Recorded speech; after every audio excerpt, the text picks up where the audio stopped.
Quick, like and subscribe, and the next royal jelly you use will be gifted mythic bee. What is going on, everybody? I'm back making another video. I am in Bee Swarm Simulator once again, and Mondo Chick actually just spawned, so we're gonna claim our hive. You guys just got a little bit of a sneak peek of it, but I will show you my nearly 100% completed red hive. I'm currently number 9 on the all-time red leaderboard, so I'd consider myself a pretty good red player. I'm actually gonna have to check where I am on the all-time. I haven't checked where I am on the all-time leaderboard in a little while, but I know I'm at least like top 80 or top 75 or something. If we look at my badges, I'm at 33.3 trillion total honey. My quest badge still isn't the greatest. It's I only have 1,552 out of 5,000 quests to get the Grandmaster quest badge. That's kind of hard to do unless you've literally just been playing the game for a really long time. A lot of the quests you just get really unlucky with, even like Polar Bear quest and Riley Bee quest. Sometimes you get the red ability tokens for the Riley Bee quest and you literally have to just grind like for hours to get all of those tokens to complete that one single quest. And a lot of the time I get super unlucky with Polar Power as well.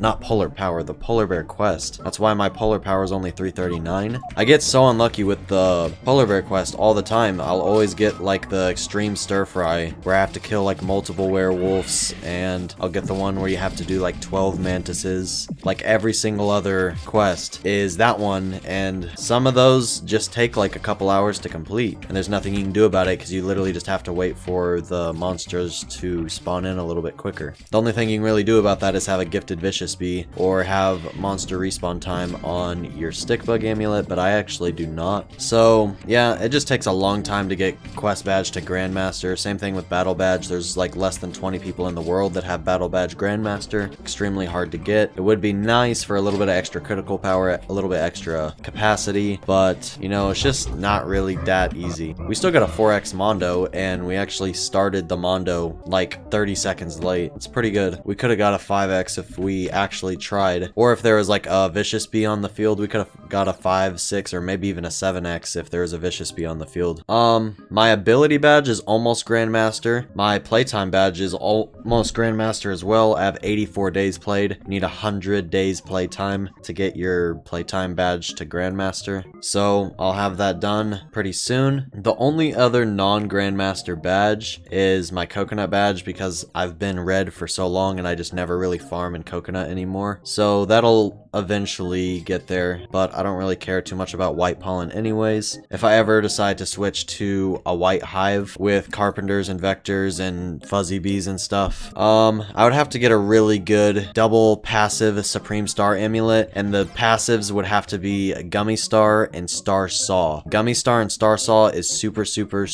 overpowered. That's what people like Mr. Masito have, and another player down here, his name is Throw. This guy broke a record recently. Actually, I don't know where he is. Oh, Throw Out. He's number 35. He's also a white hive player with carpenters, vectors, fuzzies, stuff like that. And he had a 7 wins with a 3x pollen multiplier on Spider, and he made like 3.9 trillion or something from that single boost. I'm pretty sure he got one of his gummy stars like above a trillion. It was pretty insane, and he got like 4 gummy stars. I think it was a little bit over 3 trillion, or like 3.5 trillion. Maybe it wasn't nearly 4 trillion, but with a white hive, you can make a lot of honey. But then again, the top daily honey maker is almost on 5 trillion today, and I'm pretty sure this player is a blue player, because if you go look at the blue leaderboard, that is the number 1 player on the blue leaderboard, as you can see. So blue and white, they're both extremely good. They're both quite a bit better than red at making honey. Right now, I would say blue and white are both about 50% better than red is at making honey. The only advantage of red is that you have obviously a ton of attack. So if you like doing stick bug, you don't have a really good ant amulet, or you want to like kill stump snail faster, you want to get on any of the battle leaderboards, then you pretty much have to be a red hive if you want to do any of those things. So red has its advantages. It is really fun. I'm thinking of switching from red eventually. I keep saying I'm going to, but I I at least want to wait for the new red mythic and the new red elite scythe to come out, because I have 250 Riley Bee quests done, and I'm saving up a bunch of materials. Like, I have a bunch of red extract made. I'm making a whole bunch of glue, oil, enzymes, tropical drinks, glitters. I need to be making more blue extracts. I should probably be making more purple potions and super smoothies, because I think those are going to be needed for crafting and stuff eventually. I have a lot of magic beans saved up. I have quite a bit of bitter berries. I actually have a gifted silver egg and a diamond egg. I'm going to save both of these for whenever I'm going to do a really big boost with meteors. My biggest boost with meteors yet was actually on mountaintop field. Believe it or not, I don't have this boost on recording. It was just me and my friend Frog. You can check him out. He has a YouTube known as Frog Roblox.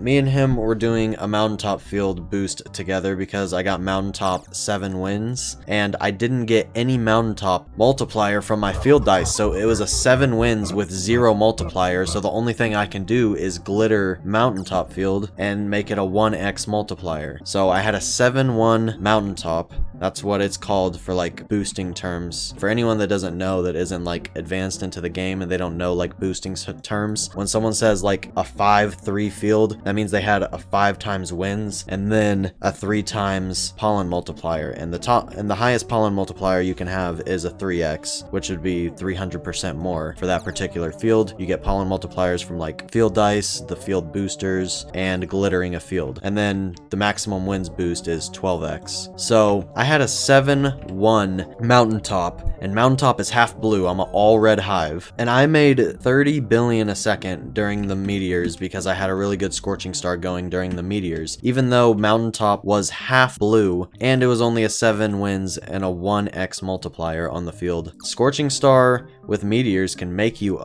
a ton on a boost whenever you're super late into the game and you activate like all of the normal boost stuff. You do the market boost, you do the wins boost, you get multipliers on the field, and then you do meteors and you get a scorching star ready to go, and you activate the scorching star right whenever the meteors are going to whatever field that you're boosting, and you can make a ton. I made 30 billion a second. That's the most I've ever made per second ever in the game and ever as a red player, but obviously I never made numbers anywhere near that back whenever I was a carpenter vector hive, because my hive was like all level 14 and I only had like 46 slots or something. Plus all my amulets were a lot worse and stuff like that. But if I switched to a white hive now and I had a really good gummy star saw supreme star amulet that had white pollen, B ability rate, critical chance, stuff like that, it would be super good, and obviously instant conversion. But what's really weird is that throwout actually doesn't even have instant conversion, and he's the person that broke the record on the 8-3 what was it again? It was like a 7-3 or an 8-3 spider, and he made 3.5 trillion in a boost with the gummy star saw combo with like meteors. It's super overpowered, and you can obviously make quite a bit even as a red hive, kind of like I did. Ooh, we can try to get this shy bee. Oh, it just took all 50. This shy bee has a mutate. It just took all 65 bitter berries. So I'm about to have a full mutated hive, and I'm super close to a full level 17. The only things that I don't have level 17 is basic bee, looker bee, and stubborn bee. I mean, come on, those don't really matter going from level 16 to 17. I'm gonna get them to 17 in like the next 24 hours, but my point is that they don't really matter that much. I just really wanted to get this video out today. I could actually go buy some more treats right now. I think I already fed quite a bit of treats to my basic bee, so I guess that'll be the next one that I get to level 17. Seems like basic bee should be the last thing you get to level 17, but it's gonna be my third to last thing. Is this enough? Oh no, it is not enough. Okay, so basic bee is really close to level 17. Oh yeah, last thing I need to check. Where am I on the all-time? I am 76 right now. So if I do ever switch to a different color hive, obviously I will be prepared. I've been saving up a lot of tickets. I'm ready to buy star treats and switch to whatever hive I need to.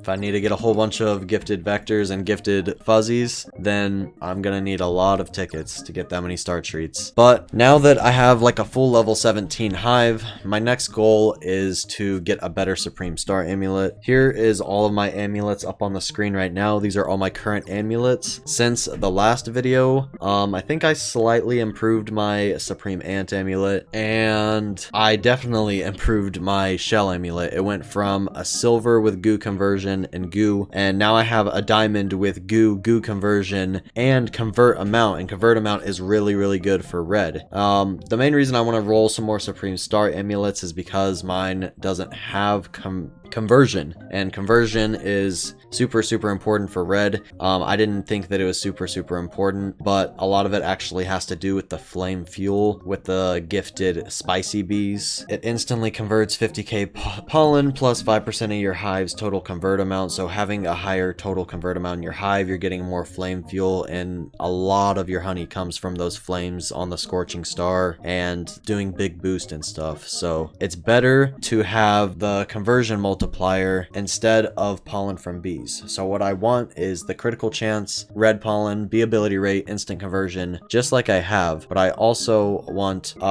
like a times 1.22 convert rate instead of the plus 63% pollen from bees. Pollen from bees is really good, don't get me wrong, just for red it's slightly better to have that. So now that I have a full level 17 hive, I'm gonna start rolling a ton of Supreme Star amulets day after day and just seeing if I can get any good double passives for any color. And if I get something extremely good, like an extremely good double passive, it would have to be like a gummy star saw with instant conversion, pollen from bees, bee ability rate, white pollen, and critical chance. And it would have to be a really good double passive with good stats as well for me to just take it and switch to a different color. That's why I recently requested that on it put in a feature where you can actually like have a Supreme Star amulet storage, and there's already leaks of him putting in a hive slot swapper, so you could probably go from like red hive to blue hive. So if you could like save amulets for different colors, then you could just swap between those amulets, swap between hives. Like say there's a blue code, then only blue players can use it. Like it'd be cool if you could build like a red hive, a blue hive, a white hive, a mixed hive, and you could just swap out your whole hive. Like you would have to obviously discover those bees, and you'd have to have enough bees to like swap all those out. So I'd pretty much have to discover like 11 gifted spices, a whole bunch of gifted fuzzies, a whole bunch of gifted carpenters, a whole bunch of gifted vectors, and I would just have to have like all those bees in my storage. So whenever I wanted to switch to a different color hive, I could just swap those out. I think that would be really cool. It's kind of annoying that like Supreme Star amulets are super RNG, and if you get like a really good one for a different color, it feels like you have to switch, and then you have to get rid of all your gifted spices that you like spent star treats on. Like some people spend star treats to get their spices gifted. Like that's what I did with actually most of my spices. So I don't really want to like have to get rid of them forever. What if I want to become a red hive again and like get the new Supreme Stickbug amulet? Like imagine I switched to blue and they added in the Supreme Stickbug amulet, and you pretty much like had to be a red player to get that, or it's just like impossible. I don't know. There's a lot of ideas I have for this game. If you guys want me to make a bee swarm ideas video, hit the like button, comment some more ideas for more videos down below. I actually have quite a bit of good ideas for bee swarm. I just wish the game would update more. I want to see the new red mythic and the new red elite scythe before I switch, but whenever I'm rolling a bunch of Supreme Star amulets to try to get a better red one, if I get a super insane double passive for another color, I just might have to take it. Even before the elite scythe and the new red mythic come out, I don't want to necessarily yet. I kind of want to get like higher up on the red leaderboard before switching, and I want to wait for the new bee and the new item, but I don't know. I just don't like the RNG factor in this game, and I hate that you have to like sacrifice an amulet sometimes if you don't want to switch hive colors, or like if you can't switch hive colors, because I literally spent like I got rid of my gifted cobalt bee because I don't need him anymore because I'm a red hive. He literally took up too much space. I could have an extra spicy instead of having that cobalt, so I'd rather have the extra spicy. crazy for making pollen and honey as a red player. So now if I want to get a gifted